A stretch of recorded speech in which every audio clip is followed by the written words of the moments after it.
A keni dëgjuar ndonjëherë për hieroglifet egjiptiane, të cilat gjenden në piramida? Këto hieroglife kanë pushuar së njohurin ndokush në gjuhën e tyre deri në vitin 394 para erës sonë. Deri në atë kohë është njoft kjo gjuha hieroglife.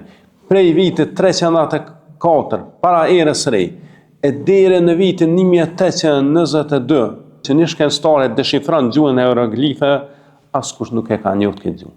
Dhe çfarë është këtu interesant që ndërlidhet me argumente e profecisë, është që Allah i Madhëshëm në Kur'an, kur shkatërrohet faraoni me ushtrinë e tij, thot: "Fama bakat alehim as-samau wal-ard."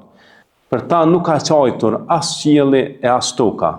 Në hieroglifet egjiptiane është zbuluar para pak kohësh që shkruan kur të vdes faraoni për të qenë qielli e toka. Subhanallah, a nuk është kjo argument i fuqishëm i profecisë? Në kohën e profetit alayhis salam, askush absolutisht nuk e ka njohur gjuhën e hieroglifeve. Po edhe po ta kishin njohur, profeti alayhis salam ka qenë analfabet, nuk ka ditë shkrim e lexim. As në gjuhën arabe nuk ka ditë të lexojë, mos flasëm hieroglifet e fshehura nëpër piramidat e Egjiptit. Dhe po vjen Kur'ani me këtë mrekulli, pra atë gjë që kanë besuar egjiptianët e lashtë, që faraonët kënë se kur të vdesin, për ta qenë qielli e toka, Kur'ani e mohon këtë besëtni dhe këtë hynizim ndaj faraonëve.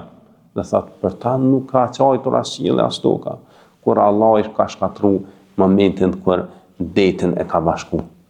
Në të vërtetë, në këtë ka shenja për njerëzit që menditojnë.